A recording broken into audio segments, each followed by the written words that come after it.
Ал бисмиллах, қайырлы күн құрметті оқырман. Бұл сабақты көрер алдында сіздерден ниет торлауыңызды сұраймын. Я Раббым, бұл сабақты тек қана сен үшін, тек қана сенің разылығың үшін көрем, мен үшін пайдалы болсыншы деп қана көріп бастаңыз. Сол кезде ғана сізге иншалла пайдалы болады. Ал бисмиллах. Негізі кез келген жақсы ой, жақсы идея ол Алла тағаладан келеді. Алладан келеді. Кез келген жақсы ой, мейлі ол кәсіп бастау болсын, бизнес идея болсын, мейлі ол эксперттілік болсын, мейлі ол біреуді қуанту болсын, мейлі ол біреуге жақсы сөз айту, біреуді қолдау, біреуге сыйлық бергіңіз келіп тұрса да, ол Алладан келіп тұрған жақсы ой, Алладан келіп тұрған ой. Ал жақсы ой ол ризық екен. То есть ол барлығына келе бермейтін ризық. Соны түсініп алыңыздар, прям жазып алыңыздар. Жақсы ой, жақсы идея, жақсы жаңағы дұға, тілек, ниет, оның барлығы ризық. Алла тағаладан келіп тұрған сізге ризық. Ең үлкен ризық, үлкен нығмет ол.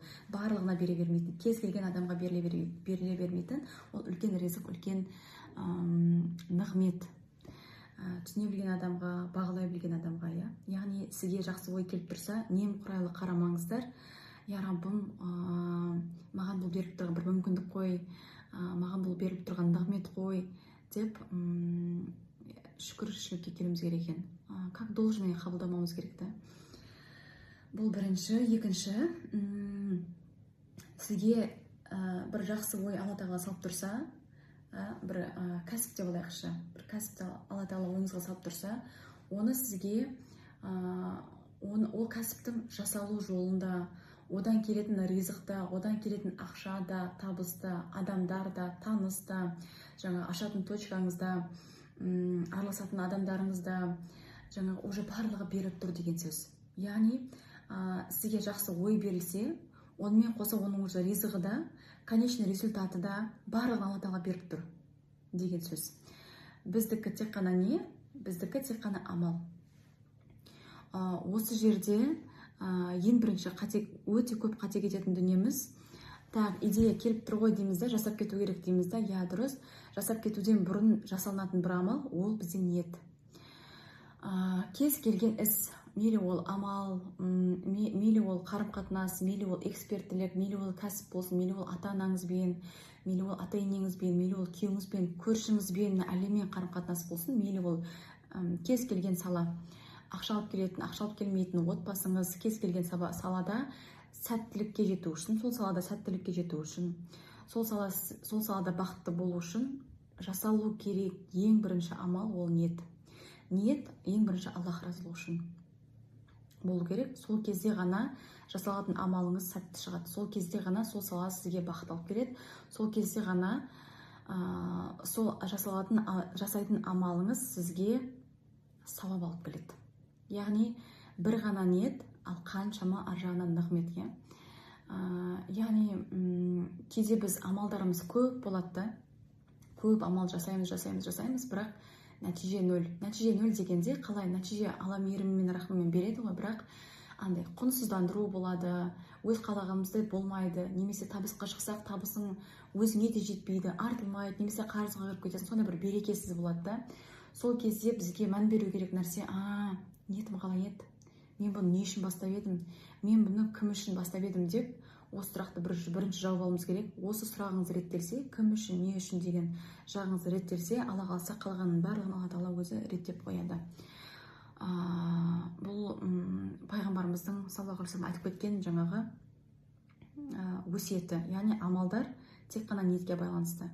Көп амалдарды, кішкентай амалды да үлкен қылатын ниет, үлкен амалды да жоқ қылатын ол ниет. Мысалы, кішкентай, тамақ жасасам да, я Раббым, Аллахым, сенің разылығың үшін жасаймын осы тамақты десем, ол уже үлкен амалға айналды да, ол құлшылық болды, ол уже сауап болды, ол уже жаңа жеп жатқан адамның да сауабы маған жазылатын болады. Жеп жатқан адамның ішіне ол тамақпен бірге иман да кетті, ол иман деген адам жаңағы оның жүрегіне жетеді деген сияқты да. Яғни вроде бы мен кішкентай тамақ жасап жатырмын, картошка қуырып жатырмын ба, жұмыртқа қуырып жатырмын ба, бірақ оны үлкен қылып тұрған ниет. Ал үлкен жаңағы жобаларды да жоқ қылатын ол ниет. Ондай ниеттер біреуге дәлелдеу үшін, көрсету үшін, мақтану үшін және тағы да басқа ниеттер жасалған амалдар, ол үлкен амалдарды да жоқ қылады екен. Сол үшін ең бірінші кез келген жобаны бастар алдында, бизнес бастар алдында кез келген амал, сыйлық берерсің ба біреуге, үйге қонақ күтіп жатсың ба, жаңағы магазиннен бір нәрсе алып жатсың ба, біреуді қуантайын деп жатсың ба, ең бірінші тураланатын нәрсе ол бізде ниет. Амалдан бұрын жасалатын нәрсе ол бізде ниет. Ниетімді Аллахым тек қана сенің разылығың үшін деп үнемі ниетті жаңарту. Бұрын сахабаларымыз айтып кеткен екен, біз соғыстан да, қиын қыстау заманнан да, басқа қиындықтарды, сынақтардан да шаршаған жоқпыз. Біз тек қана осы ниет жаңартудан шаршадық деп айтыпты да. Сонда ниет жаңартудың қаншалықты маңыздылығы, ниетті үнемі жаңартып отырудың маңыздылығы осы хадистен көруге болады. Сол жетістікке жетудегі ең алғашқы, ең басты, ең маңызды құпиялардың бірі ол біздің ниет. Екінші, міне жаңа айтып кеттік. Екінші құпия, мысалы, міне мынау сіз, Алла Тағала сізге бір идея берді, кез келген идея, кәсіп болсын, бизнес болсын, экспертлік болсын, жақсы, кез келген идея дедік, кез келген идея ол Алла Тағаладан келіп тұрған ризық дедік, ризық нығметімен келіп тұр. Сіз не істеуің керексіз? Ниетті тұрлап жолға шығасыз. Жолға шыққан кезде жаңағы ең бірінші Аллахым сенің разылығың үшін осы жолға шығамын деп шықтық. Осы жолда жетістікке жетудегі екінші құпия, осы жолда басқаларға көмектесу. Тура өзіңіз сияқты жолға шығатын адамдар көп. Жолға шығатын жолаушылар көп. Жолаушылар, яғни кәсіп бастап жатқандар көп, экспертлік бастап жатқандар көп, ана болайын деп жатқандар көп, тұрмысқа шығайын деп жатқандар көп. Сіз қандай жаңағы не бастадыңыз? Тура сол сияқты сіз бастап жатқан нәрсені басқалар да бастап жатқандар көп. Тура өзіңіз сияқты жолаушыларға осы жолда көмектесу. Яғни, мысалы, сізге бір идея келді ма, сол идеямен басқалармен бөлісу, басқалар үшін дұға жасау, садақа беру. Осы жолда зікір, салауат көп айту, осы жолыңызды жетістікке жеткізеді. Яғни, бұл жерде мынандай екінші лайфхак жұмыс істеп тұрды. Яғни, сен шын жүрекпен басқа адамға не тілесең, қасында періштелер саған да деп тілеп тұрады екен. Осы лайфхакты үнемі қолданыңыздар. Жолыңыз ашылғанын қаласаңыз, жолыңыз жеңіл болғанын қаласаңыз, тура өзіңіз сияқты кәсіпкерлерге, тура өзіңіз сияқты эксперттерге отырып қол жайып дұға жасаңыз. Сол кезде сіздің де жолыңыз ашылады, Алла қаласа. Бұл екінші құпиясы. Үшінші құпиясы ол тіректі Аллаға қою.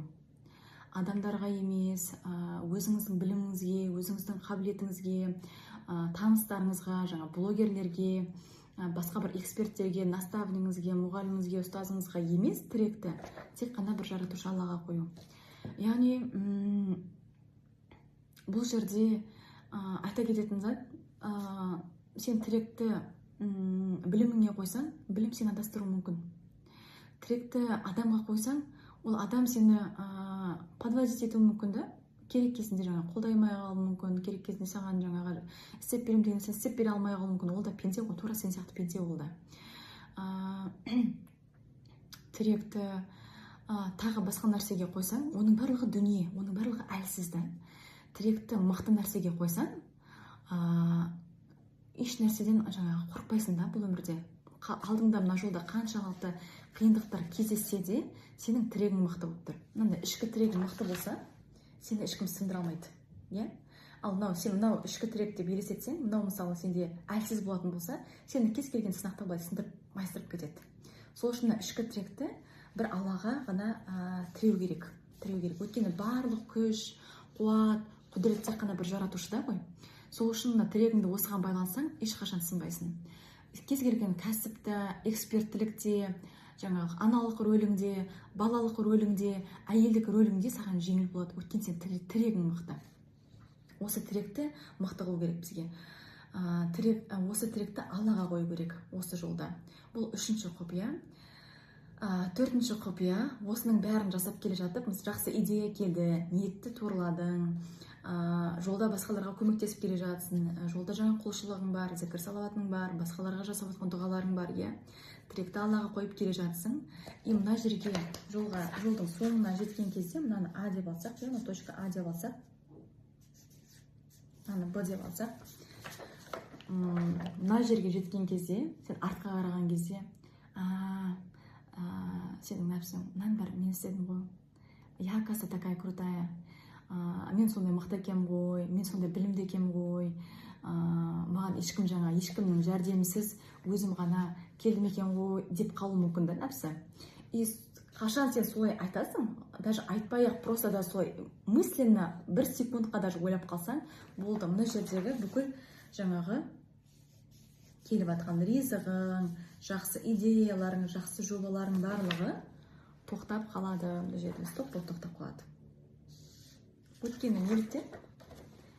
Өйткені бұның бәрін істеп жатқан сен емес қой. Бұның бәрін істеп жатқан сен Алланың жәрдемімен. Сен ұмытып кеттің саған кім көмектесіп жатқанын ше. Мына жерге келген еттің, мен істедім деп қалдың да. И сол үшін бәрі тоқтап қалды. Яғни бізде қиындық қашан басталады қыздар? Қиындық біз иемденгенде басталады. Яғни баламыз иемденіп аламыз. Мен тудым. Тамақты иемденіп аламыз жаңа. Бүкіл амалдарымызды мен тамақты дәмді жасадым. Мен қонақтарды естіп күттім. Дейміз да? Яғни көп, у нас шикарный амалды қыздар. Біздің амалдарымыз өте күшті.